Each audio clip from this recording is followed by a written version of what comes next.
जल संधि जो थी उसको एबेंस पे रख दिया गया है। अभी उसके ऊपर कुछ भी हो नहीं रहा है, मगर पहले भी आपको बताया गया था कि कोई अच्छा होगा, देश को फायदा होगा। मैं आपको एक लाइन में इतना कह सकता हूं कि पानी कहीं नहीं जाएगा। बाकी बिलावल क्या कहते हैं वो उनका प्रश्न है, उनका अपना पॉलिटिक्स वहाँ करना है। इसके लिए वो कहते रहे कि उन्होंने तो धमकियां भी दी थी कि पानी नहीं बहेगा तो खून बहेगा, वो भी आपने सुना होगा। तो ऐसे गिद्धड़ धमकियों से तो हम डरते भी नहीं है। पाकिस्तान चिट्ठी लिखे, ये स्वाभाविक प्रक्रिया है। एक दूसरे को चिट्ठी लिखना, जवाब देना, ये सब चलता रहता है। मगर चिट्ठी लिखने से कोई इसके ऊपर कोई काम आगे नहीं बढ़ा है, तो कोई एविडेंस पे रखा है, उसके ऊपर कोई भी हम कुछ नहीं कर सकते। पाटिल साहब, मेरा सवाल आपसे सिंधु जल को लेकर के है। जो पाकिस्तान के साथ भारत ने जो सिंधु जल समझौता रद्द किया है, और इसको लेकर के भारत सरकार की क्या तैयारियां है? क्या सिंधु जल से इस समय पाकिस्तान को पानी छोड़ा जा रहा है, और छोड़ा जा रहा है तो इसको हम कब तक पूरी तरह से रोकने में कामयाब हो जाएंगे, और इस समझौते को कब तक रद्द माना जाएगा? आप जल मंत्रालय के मंत्री के साथ बात कर रहे हो और भारत सरकार का प्रश्न पूछ रहे हो। जो भारत सरकार ने निर्णय किया है, माननीय प्रधानमंत्री जी ने निर्णय किया है कि ये जल संधि जो थी उसको एबेंस पे रख दिया गया है। अभी उसके ऊपर कुछ भी हो नहीं रहा है, मगर पहले भी आपको बताया गया था कि कोई अच्छा होगा, देश को फायदा होगा। Thank you sir. 236 अपना और नाम और परिचय जरूर दें। सर, सुनील सर बोल रहा हूँ, लोक भारती पेपर से। आपने पानी तो सबको दिया, हर घर जल वगैरह, तो जल स्तर जो गिर रही है उसके लिए सरकारी स्तर पे क्या हो रहा है? प्राइवेट पे तो आपने बताया है, सरकारी स्तर पे क्या हो रहा है?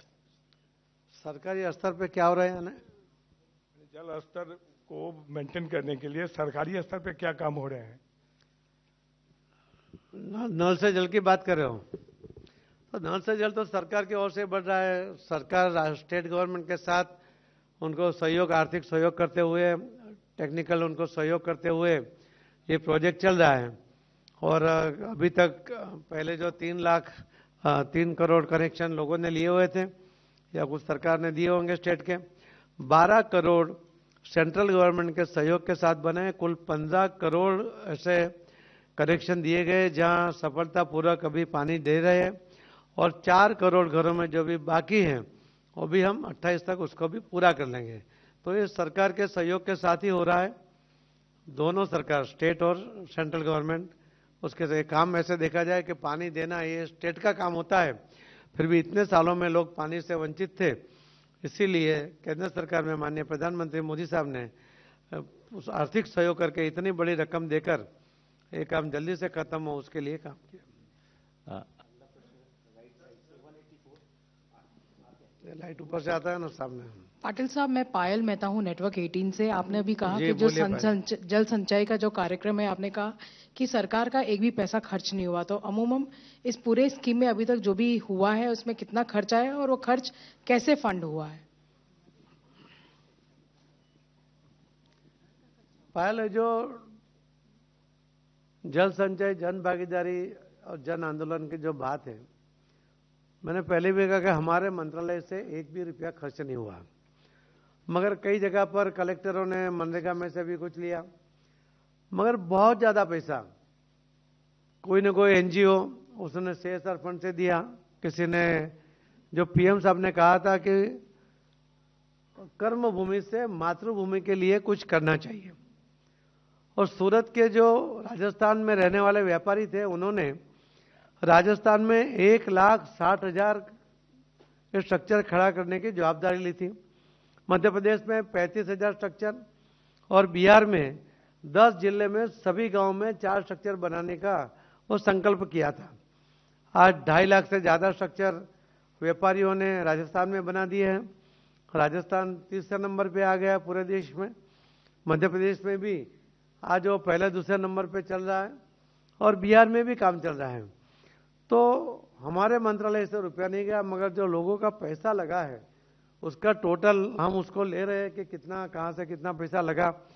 क्योंकि ये जो स्ट्रक्चर बने हैं वो स्ट्रक्चर हमारे वेबसाइट पर डालने के लिए जो एक्सेस है वो सिर्फ कलेक्टर के पास है, इसीलिए वो वेरीफाइड रखने के लिए ही पहले से ये सिस्टम बनाई थी। और जहाँ पर वो बनाते हैं स्ट्रक्चर तो पहले बिफोर आफ्टर का फोटो लगता है, किसने कौन कर रहा है उसका नाम, एड्रेस, मोबाइल नंबर वो लगता है।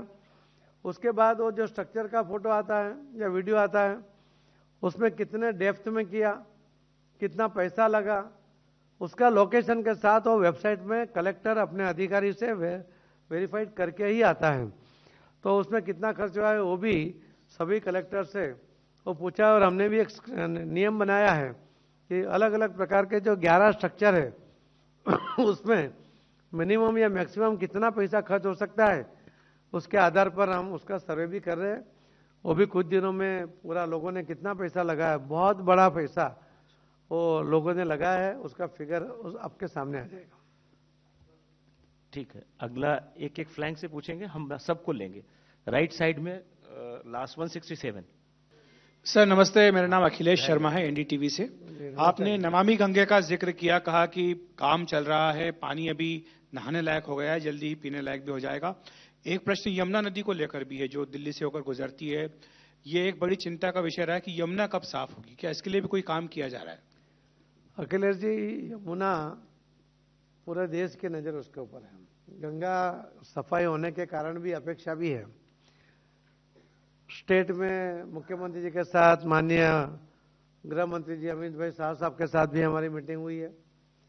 हमारे सेक्रेटरी ने उसके लिए एक प्लान बनाया है कि कौन क्या करेगा, स्टेट क्या करेगा, हमारा मंत्रालय क्या करेगा, वो जवाबदारी भी तय हो गई है।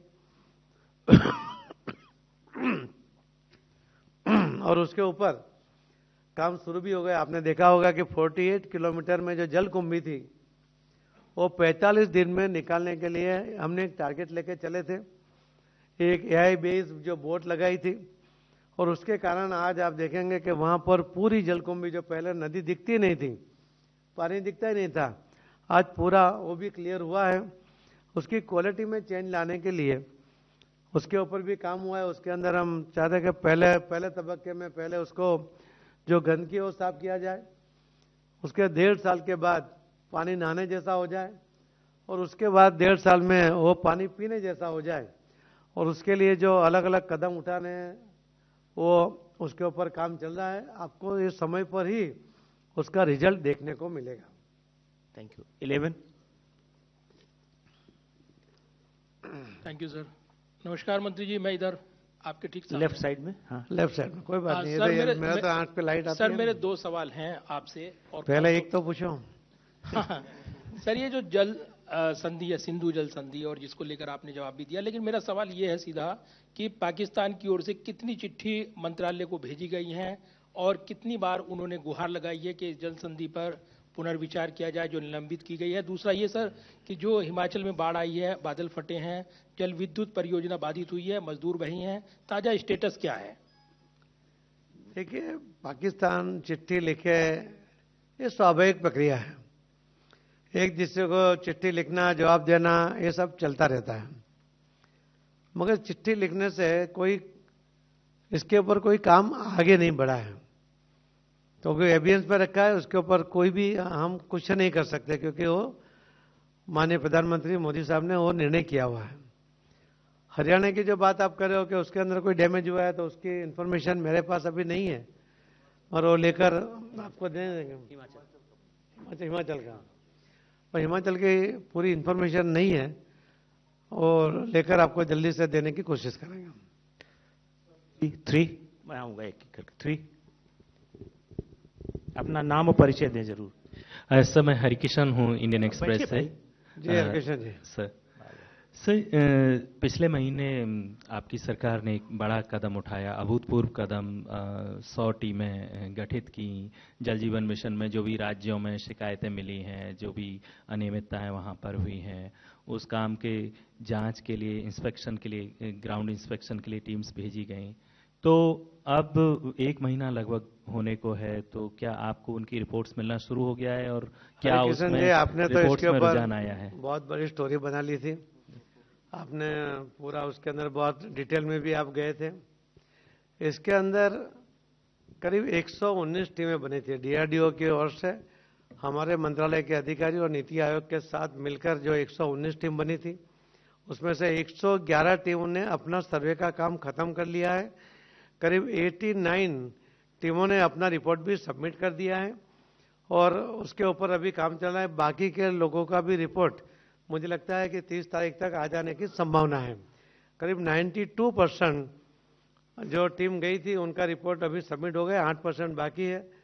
हमने पहले भी लोकसभा में भी कहा था, आपको भी बताता हूं, हम जब मिले थे जब भी कहा था कि ये जो नल से जल की योजना है वो सामान्य आदमी के घर में पानी देने की बात है और उसके अंदर कोई कॉन्ट्रैक्टर गलती करेगा या कोई भी गलती करेगा, हम किसी को बख्शेंगे नहीं।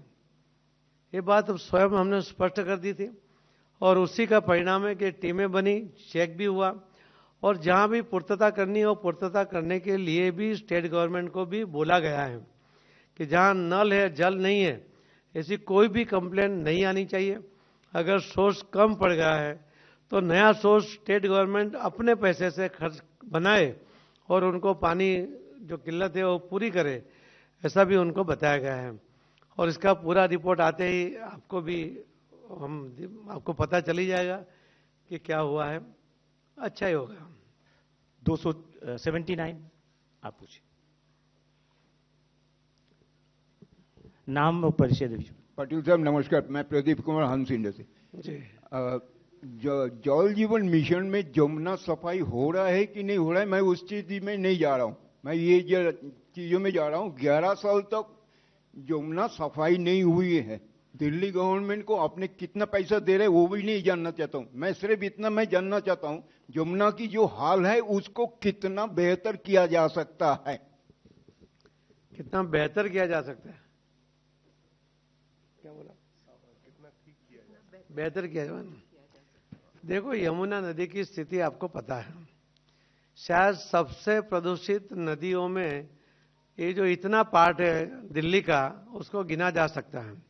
उसके अंदर जो 2 नाले आते हैं उसका फोर्स आप देखोगे पानी का, वो गंदा पानी का नहीं बोल सकते उसको, गंदा पानी का, कि उसको भी वहाँ ट्रीट करने के लिए भी नहीं रोका जा सकता। उसके अंदर करीब 102 से ज़्यादा छोटे छोटे नाले आ रहे हैं, उसके ऊपर एसटीपी बना के वो ट्रीट करके ही पानी जब वो बड़े 2 नालों पे छोड़ेंगे तो ही वो उसका काम होगा। इस नदी के अंदर लोगों ने बहुत सा कचरा डंप किया है, कोई बिल्डिंग टूटी उसका भी कचरा डंप कर दिया है, प्लास्टिक है, वो सब निकालने के लिए और पूरी योजना बनी है। हम आपको इतना, जो मैंने अभी भी कहा कि पहले वो स्वच्छ दिखने लगे, फिर वो नहाने जैसा पानी हो जाए और पीने जैसा हो जाए, उसका टाइम पीरियड भी आपको बताया है। तो बेहतर नहीं, अति बेहतर हो जाएगा और ये टाइम के साथ हो जाएगा, इतना मैं आपको कह सकता हूँ। 137।